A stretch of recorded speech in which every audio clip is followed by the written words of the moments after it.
ಇನ್ನು ರಾಜ್ಯದಲ್ಲಿ ಬರದ ಭೀತಿಯ ಮಧ್ಯೆಯೂ ಅಲ್ಲಲ್ಲಿ ಭರ್ಜರಿ ಮಳೆಯಾಗ್ತಾ ಇದೆ. ಕೆರೆ ಕಟ್ಟೆ ನದಿಗಳೆಲ್ಲ ಮೈದುಂಬಿಕೊಳ್ತಾ ಇದ್ದಾವೆ. ಡ್ಯಾಂಗಳ ಒಳಹರಿವು ದಿನೇ ದಿನೇ ಹೆಚ್ಚಳ ಆಗ್ತಾ ಇದೆ.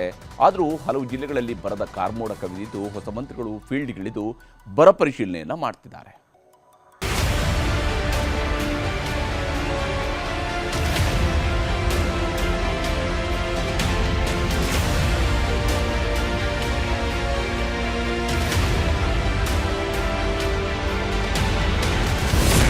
ಕರಾವಳಿ ಮಲೆನಾಡಲ್ಲಿ ಭರ್ಜರಿ ಮಳೆ ಬಿಟ್ಟು ಬಿಡದೆ ಮಳೆಯಾಗ್ತಿರೋದ್ರಿಂದ ಮಂಗಳೂರಿನ ಕೆತ್ತಿಕಲ್ ಗುಡ್ಡ ಕುಸಿಯುತ್ತಿದೆ.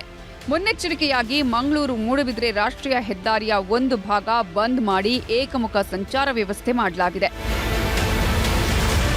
ದಾವಣಗೆರೆ ಜಿಲ್ಲೆಯ ಹರಿಹರ ಭಾಗದಲ್ಲಿ ತುಂಗಾಭದ್ರಾ ನದಿ ಮೈತುಂಬಿ ಹರಿಯುತ್ತಿದ್ದು ನದಿಗೆ ಬಾಗಿನ ಅರ್ಪಣೆ ಮಾಡಿದ್ರು. ಇನ್ನೊಂದು ಕಡೆ ತುಂಗಾಭದ್ರಾ ಡ್ಯಾಂಗೆ ಒಳಹರಿವು ಹೆಚ್ಚಾಗಿದೆ. ಇನ್ನು ಕಾವೇರಿ ಕೊಳ್ಳದಲ್ಲಿ ಸುರಿತಿರೋ ಮಳೆ ಮಂಡ್ಯ ಭಾಗದ ರೈತರಲ್ಲಿ ಹೊಸ ಆಶಾಭಾವನೆ ಮೂಡಿಸಿದೆ. ಕೆಆರ್ಎಸ್ ನೀರಿನ ಮಟ್ಟ ಹೆಚ್ಚಾಗ್ತಿರೋದ್ರಿಂದ ಮುಂಗಾರು ಬೆಳೆಗೆ ನೀರು ಹರಿಸುವಂತೆ ರೈತರು ಒತ್ತಾಯ ಮಾಡ್ತಿದ್ದಾರೆ. ಶಿವಮೊಗ್ಗದ ಹೊಸನಗರದಲ್ಲಿರೋ ಹುಲಿಕಲ್ ಘಾಟಿ ಮಾರ್ಗದ ಬಾಳೆಬರೆ ಫಾಲ್ಸ್ ಮೈತುಂಬಿ ಹರಿಯುತ್ತಿದೆ. ಕರ್ನಾಟಕದ ಗಡಿಭಾಗದಲ್ಲಿರೋ ಹೊಗೇನಕಲ್ ಜಲಪಾತಕ್ಕೂ ಮತ್ತೆ ಜೀವಕಳೆ ಬಂದಿದೆ.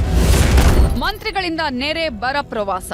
ಉತ್ತರ ಕರ್ನಾಟಕದ ಹಲವು ಜಿಲ್ಲೆಗಳಲ್ಲಿ ಈಗಲೂ ಬರದ ಕಾರ್ಮೋಡ ಕಡಿಮೆಯಾಗಿಲ್ಲ. ಹೀಗಾಗಿ ಮೊನ್ನೆಯಷ್ಟೇ ಪ್ರಮಾಣ ವಚನ ಸ್ವೀಕರಿಸಿದ ಸಚಿವರು ನೆರೆ ಜೊತೆ ಬರ ಪ್ರವಾಸ ಶುರು ಮಾಡಿದ್ದಾರೆ.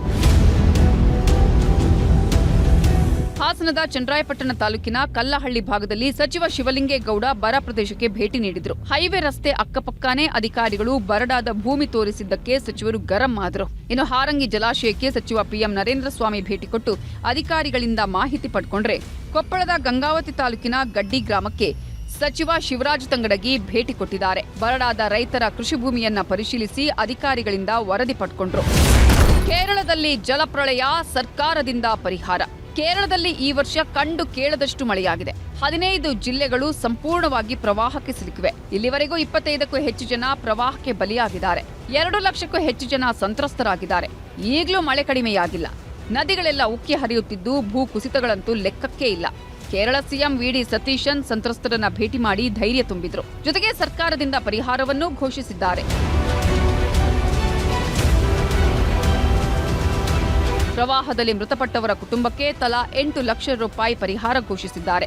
ಅಂತ್ಯಕ್ರಿಯೆ ನಡೆಸೋಕು ತಲಾ 10,000 ರೂಪಾಯಿ ಆರ್ಥಿಕ ನೆರವು ಘೋಷಣೆಯಾಗಿದೆ. ಇನ್ನು ಭೂಕುಸಿತದಿಂದ ಶಾಶ್ವತವಾಗಿ ಮನೆ ಜಾಗ ಕಳ್ಕೊಂಡವರಿಗೆ 12 ಲಕ್ಷ ರೂಪಾಯಿ, ಮನೆಗಳ ದುರಸ್ತಿಗೆ 2 ರಿಂದ 6 ಲಕ್ಷ ರೂಪಾಯಿ ಪರಿಹಾರವನ್ನ ಕೇರಳ ಸರ್ಕಾರ ಘೋಷಿಸಿದೆ. ಅಷ್ಟೇ ಅಲ್ಲ, ಗಂಜಿ ಕೇಂದ್ರಗಳಲ್ಲಿರೋ ಸಂತ್ರಸ್ತರಿಗೆ ಪ್ರತಿದಿನ 300 ರೂಪಾಯಿಯಂತೆ ಒಂದು ಕುಟುಂಬದ ಇಬ್ಬರಿಗೆ ಗೌರವಧನ ಘೋಷಿಸಿದ್ರೆ, ಮನೆಗಳ ದುರಸ್ತಿವರೆಗೂ ಬಾಡಿಗೆ ಮನೆಗಳಿಗೆ ಹೋಗೋರಿಗೆ ಸರ್ಕಾರವೇ ಬಾಡಿಗೆನೂ ಪಾವತಿಸುವುದಾಗಿ ಕೇರಳ ಸಿಎಂ ಘೋಷಿಸಿದ್ದಾರೆ. ಇವೆಲ್ಲದರ ಜೊತೆ ಕೇರಳದ ಕಣ್ಣೂರಿನ ಪುಳಿಂಗೋಮ್ನಲ್ಲಿ ಮುಳುಗ್ತಾ ಇದ್ದ ವ್ಯಕ್ತಿಯನ್ನ ರಕ್ಷಿಸಲು ಈಜು ತರಬೇತುದಾರ ರಾಜೇಶ್ ಪ್ರವಾಹದ ನೀರಿಗೆ ಧುಮುಕಿದ್ರು. ಕೊಚ್ಚಿ ಹೋಗ್ತಿದ್ದವನಿಗೆ ತನ್ನ ಲೈಫ್ ಜಾಕೆಟ್ ಕೊಟ್ಟು ಬದುಕಿಸಿ ಕೊನೆಗೆ ರಾಜೇಶ್ ಜೀವ ಬಿಟ್ಟಿದ್ರು. ಈಗ ರಾಜೇಶ್ ಕಟ್ಟಿಸ್ತಿದ್ದ ಮನೆಯನ್ನ ಸರ್ಕಾರವೇ ಪೂರ್ತಿಗೊಳಿಸಿ ಕುಟುಂಬಕ್ಕೆ ಹಸ್ತಾಂತರ ಮಾಡ್ತೀವಿ ಅಂತ ವಿಡಿ ಸತೀಶನ್ ಹೇಳಿದ್ದಾರೆ.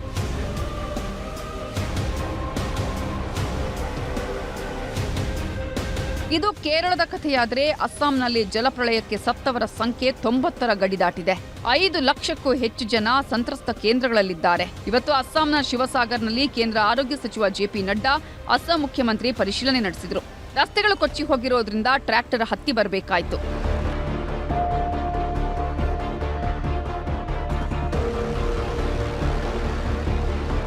ದೆಹಲಿಯಲ್ಲೂ ಜೋರು ಮಳೆಯಾಗ್ತಿದೆ. ಮೆಹ್ರೌಲಿ ಬಾದಾರ್ಪುರ್ ರಸ್ತೆ ಜಲಾವೃತವಾಗಿದೆ. ಸಂಗಮ್ ವಿಹಾರದಲ್ಲಿ ಅಂಗಡಿಗಳು ಮನೆಗಳಿಗೂ ನೀರು ನುಗ್ಗಿದೆ. ರಸ್ತೆಗಳೇ ಕಾಣಿಸ್ತಿಲ್ಲ. ಹರಿಯಾಣ, ತೆಲಂಗಾಣ, ಮಹಾರಾಷ್ಟ್ರದಲ್ಲೂ ಮಳೆ ಆಗ್ತಿದೆ. ಜಮ್ಮು ಕಾಶ್ಮೀರದಲ್ಲೂ ಈಗಲೂ ಮಳೆ ಜೊತೆ ಭೂಕುಸಿತಗಳು ಕಡಿಮೆನೇ ಆಗಿಲ್ಲ.